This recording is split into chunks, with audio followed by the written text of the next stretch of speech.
चलिए रुक करते हैं इस वक्त की बड़ी खबर की ओर। आपको बता दें कि सुशांत मामले में दीपेश सावंत की सामने आई है व्हाट्सएप चैट जो चौंका रही है, जो बड़े सवाल यहां पर खड़े कर रही है। दरअसल में 14 जून को 10:51 से 4:29 की जो चैट है वो सामने आई है, जिस चैट में दीपेश ने किसी को लिखी है ये चैट, जिसमें उसने कहा है कि मुझे एसएसआर ने फ्लिपकार्ट डील को लेकर संपर्क में रहने को कहा है।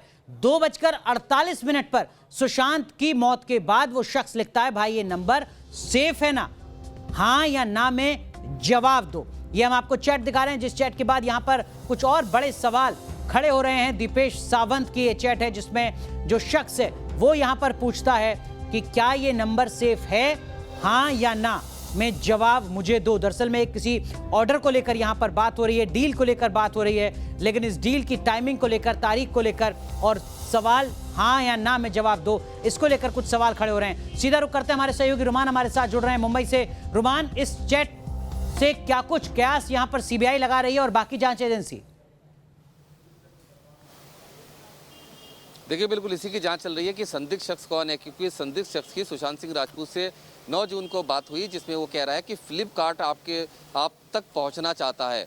डील का नाम नहीं है, फ्लिपकार्ट आप तक पहुंचना चाहता है, किसका नंबर दूं? सुशांत सिंह राजपूत कहते हैं कि दीपेश सावंत मेरे साथ है। इसके बाद जिस दिन सुशांत सिंह राजपूत की संदिग्ध परिस्थितियों में मौत हुई, उस दिन 10:51 पर करीब मैसेज आता है, जिसमें दीपेश सावंत बोलता है उस संदिग्ध शख्स को कि सुशांत सिंह राजपूत ने फ्लिपकार्ट के बारे में मुझे आपसे बात करने को कहा था। उधर से कोई जवाब नहीं आता। ये करीब करीब वही समय था जिस समय सुशांत सिंह राजपूत की डेड बॉडी रिकवर हुई थी। उसके बाद 2:48 पे उधर से मैसेज आता है कि क्या ये नंबर सेव है, ऐसा उस चैट से प्रतीत होता है। उसके बाद वो पूछता है कि हाँ या ना में जवाब दो, जिसके बाद 3:52 पर मैसेज आता है कि हम घर के बाहर ही मौजूद हैं, कोई मदद चाहिए तो बताओ। उसके बाद फिर एक मैसेज आता है जिसमें कहता है कि हम 5 मिनट में आप तक पहुंच जाएंगे।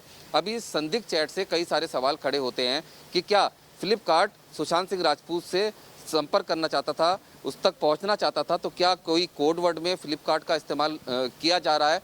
दूसरी बात यह कि इस शख्स ने, जब सबको पता चल गया था, पूरी दुनिया जान गई थी कि सुशांत सिंह राजपूत अब नहीं रहे हैं, उस समय वो इस चैट में पूछ रहा है कि क्या ये नंबर सेफ है, ऐसा उस चैट से प्रतीत हो रहा है, हाँ या ना में जवाब मांग रहा है। उसके बाद वो घर के बाहर भी मौजूद था, मतलब वो ये जताना चाह रहा था दीपेश सावंत को कि बैकअप बाहर मौजूद है, अगर किसी तरह की मदद हो, किस तरह की मदद वो करना चाहता था।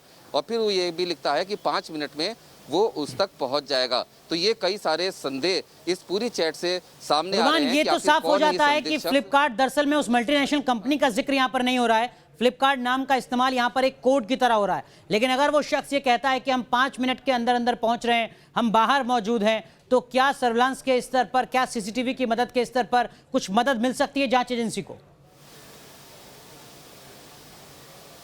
देखिए, बिल्कुल जांच का दायरा पूरी तरह से खुला हुआ है। दीपेश सावंत से भी पूछताछ की जाएगी इस चैट के बारे में कि कौन है ये संदिग्ध शख्स जो एक तरह से बैकअप सपोर्ट बाहर से लेकर खड़ा था। कहीं ऐसा तो नहीं कि अंदर जो दीपेश सावंत मौजूद था उसको एक भरोसा दिलाने की कोशिश हो कि उसका बैकअप बाहर तैयार है। दूसरी बात यह कि उस पहले मैसेज में जो सुशांत के साथ हुआ है उसमें कहा फ्लिपकार्ट आप तक पहुंचना चाहता है, किसी डील का जिक्र नहीं है। कौन है फ्लिपकार्ट, कोई शख्स है या किसी और चीज़ का कोड वर्ड है? इन तमाम गुत्थियों को सुलझने में टाइम लगेगा और इसे सुलझाने में एजेंसीज लगी हैं और जल्दी इसकी सच्चाई सामने होगी।